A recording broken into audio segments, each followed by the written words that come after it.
خوشی قابو نہیں کی جا رہی تھی۔ آخری راؤنڈ پر داؤد سلطان نے مزید 50 ملین کی آفر کی تو مراد بیزل مسکرا اٹھا۔ سلطان، میری توقع کے عین برعکس تمہیں ہرانا کافی آسان رہا ہے۔ تمہارے ڈٹے رہنے پر سلام ہے۔ ماتھے تک ساتھ لے جاتے مراد کی مسکراہٹ ہنسی میں تبدیل ہوئی۔ پھر کارڈز کو شفل کرتے وہ دوبارہ گویا ہوا۔ 150 کے بعد 50 کچھ زیادہ کم نہیں ہو جائیں گے؟ آئبروز گاتے ہوئے اس کے چہرے پر خباثت سے اتر آئی۔ تمہارے کھیل میں مہارت نہیں ہے۔ کئی دفعہ تم نے غلط جگہ پہل کی ہے۔ برا مت ماننا، نقصان میں جا رہے ہو مسلسل۔ داؤد نے اطمینان سے اسے دیکھا۔ ٹھیک ہے، میں 50 سے بڑھا کر 70 کر دیتا ہوں، لیکن آپ کتنے کی بیٹ لگائیں گے؟ اپنے ہاتھ میں پھیلے کارڈز کو ترتیب دیتے داؤد نے ایک نگاہ کی جانب اٹھائی۔ اطراف میں بیٹھے افراد کو اس پر حیرت ہوئی۔ اتنی رقم وہ ہار چکے تھے تو غم سے خود خوشی کر لیتے، لیکن یہ بھی شاید عام پوکر پلیئرز کی طرح کچھ نہ حاصل کرنے کی امید میں سب کچھ لٹانے آیا تھا۔ ایک تو اس کی بیوقوفی پر ماتھا چھوٹے ہوئے سر چھٹک گیا۔ ہاں ہاں بچے، تمہیں یہاں کا رخ نہیں کرنا چاہیے تھا۔ اتنی خود اعتمادی نقصان پہنچاتی ہے۔ چلو تمہیں خوش کرنے کے لیے میں 3 ملین کی بیٹ لگا رہا ہوں۔ تم بس یہ نام سن کر خوش ہوتے رہنا کہ کبھی 3 ملین ہارے تھے۔ شکل جیسی عقل بھی ہوتی تو باس کے کام آ سکتے تھے۔ انہیں غیروں کی ضرورت نہ پڑتی۔ داؤد سے کچھ دور نیم نشے میں بیٹھا شخص اٹھ کے تھوڑا اس کے قریب بیٹھا، پھر زور سے اس کے کندھے پر دھموکا سا رسید کیا۔ ایسا کم عقل تو میں ملازم بھی نہ رکھوں۔ داؤد کے عقب میں کھڑا باڈی گارڈ اس آدمی کی طرف تیزی سے لپکا تو داؤد نے ہاتھ اٹھا کر اسے رک جانے کا اشارہ کیا۔ 3 ملین؟ لیکن کہیں میں جیت گیا تو آپ دیوالیہ ہو جائیں گے۔ داؤد کے چہرے پر سادگی بھری فکر دیکھ کر میز کے گرد بیٹھے افراد کا ایک ساتھ زوردار کہکا بلند ہوا۔ مذاق بہت اچھا کر لیتے ہو تم۔ میں مراد بیزل میز پر آگے کو ہو کے اس کی جانب جھکا، کھیلنے والے کے ہاتھوں کی حرکت سے اسے پہچان جاتا ہوں کہ آیا وہ لٹے گا یا لوٹے گا۔ تم پھر سے ہار جاؤ گے سلطان۔ ویسے وہ لہجے بھر کو کھٹکا۔ تمہارے پاس اتنے پیسے آئے کہاں سے؟ تم تو کسی گاؤں میں نہیں رہتے تھے۔ جس طرح تم اعتماد سے بیٹ لگا رہے ہو تمہاری جیبیں بھاری لگتی ہیں۔ پھر ایک نظر اس کے عقب میں باڈی گارڈز پر ڈالی اور ہونٹوں کو مرغوبیت سے اوپر کیا، پھر ہاتھ میں پھیلے کارڈز میں سے ایک چن کر میز پر رکھ دیا۔ اس کی نظریں سوالیہ تھیں، گویا اسے جاننے کی جلدی ہو۔ یہ راز آپ کو کھیل کے بعد معلوم ہوگا، آپ کے جیت جانے کی خوشی میں۔ وہ اتنی دیر میں پہلی دفعہ مسکرایا۔ آخری راؤنڈ شروع ہو چکا تھا، سب کی نظریں ان دونوں کے کارڈز پر تھیں۔ داؤد بے نیازی سے پتے پھینکتا جا رہا تھا۔ اس کے پاس یہ سرخ رنگ کی پوکر چپس رکھی تھی، ہر ایک پر $1000 کے ہندسے تھے، مگر اس کے ہاتھوں کی حرکت اس بار کسی ماہر پوکر پلیئر کی میں بدل چکی تھی۔ اب وہ نہایت صفائی سے میز پر کارڈز رکھتا جا رہا تھا۔ مراد صاحب کی پوری توجہ اپنے کارڈز پر تھی۔ ان کے سامنے رکھی پوکر چپس کی تعداد داؤد سے 3 راؤنڈز جیت جانے کے باعث زیادہ تھی۔ آخرکار مراد کی باری کے جواب میں اس نے آخری پتا پھینکا اور پاس پڑا ایکشن بٹن سکون سے دبایا اور مسکرا دیا۔ اس نے صوفے کی پشت سے ٹیک لگا لی، سینے پر ہاتھ باندھے، اب وہ چمکتی آنکھوں سے اس سب کے چہرے پڑ رہا تھا۔ وہ سب ایک لخت شاکڈ ہو گئے تھے۔ مراد صاحب نے شلسا چہرہ اٹھایا اور اس غیر متوقع زلزلے کی زد میں تھے۔ اس کی آنکھیں تہر لیے کبھی داؤد کو دیکھتی تو کبھی اپنے ہاتھ میں تھامے کارڈز کو۔ اپنی دولت کا راز مجھے آپ کی جیت جانے پر بتانا تھا، لیکن خیر بتائے دیتا ہوں۔ وہ اب صوفے کی پشت سے ٹیک ہٹا رہا تھا۔ مجھے جیتنے سے پہلے حقیقتاً کھیلنا پسند ہے۔ میں اندر سے ابھی بھی بچہ ہی ہوں۔ پھر شانے بے نیازی سے اچکائے۔ میرے بینک بیلنس پر 150 ملین کھونے سے فرق اسی لیے نہیں پڑتا کیونکہ مجھے اس سے ڈبل مل جاتے ہیں، اور یہی کھیل۔ اب کہ اس نے سیاہ کوٹ کی جیبیں تھپ تھپائیں۔ میری جیبیں بھاری رکھتے ہیں۔ اس نے باڈی مین کو آواز دی۔ داؤد کی آواز پر وہ فوراً اس کے عقب سے آگے آیا۔ مسٹر مراد کو میرا اکاؤنٹ نمبر اور ڈیٹیلز دو۔ میرے خیال میں ہمیں اور کھیلنا چاہیے۔ 300 ملین سے زیادہ لگا سکتا ہوں۔ زرد چہرہ لیے مراد بیزل خوش آمد نہ لہجہ اپنائے ہوئے تھا، کسی زخمی چڑیا کی مانند پھڑ پڑایا۔ اس کا چہرہ خط سے گلابی پڑنے لگا۔ اوہو، میں چلوں گا اب اپنے باس کو خبر کر دینا، اس کا بد دماغ بھتیجا اس سے ملنا چاہتا ہے۔ اٹھتے ہوئے اس نے باڈی مین کو دیکھا جو مراد صاحب کے اسسٹنٹ سے معاملات طے کرنے کے بعد اس کی طرف آ رہا تھا۔ داؤد نے اسے چلنے کا اشارہ دیا تو اس سے آگے چلنے لگا۔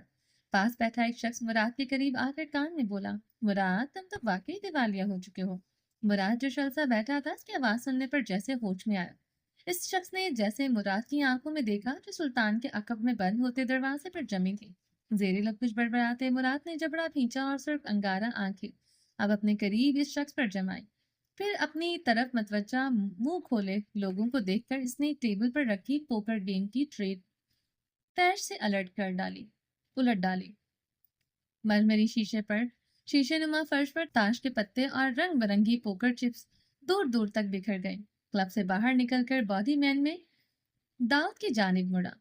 میں ایک لمحے کو رکا، مجھے ایک لمحے کو لگا تھا آپ ہار جائیں گے۔ استزائیہ ہنسا اور آنکھوں پر پڑتی دھوپ کے باعث پتلیاں سکیڑ سی ہوئی۔ مرغے کو جتنی اچھی خوراک ڈالو اتنی وہ صحت مند ہوتی جاتی ہے اور کھانے والے کو فائدہ دیتی ہے۔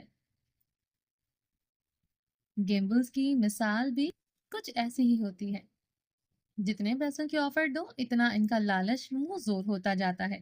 جیتنے میں یہی مزہ ہے۔ انسان مزید کھیلنے کے لیے اپنے پہلے سے زیادہ پرجوش ہوتا ہے۔ مجھے اس سے بس یہ خوشی دینی تھی، باقی کا کام آسان تھا۔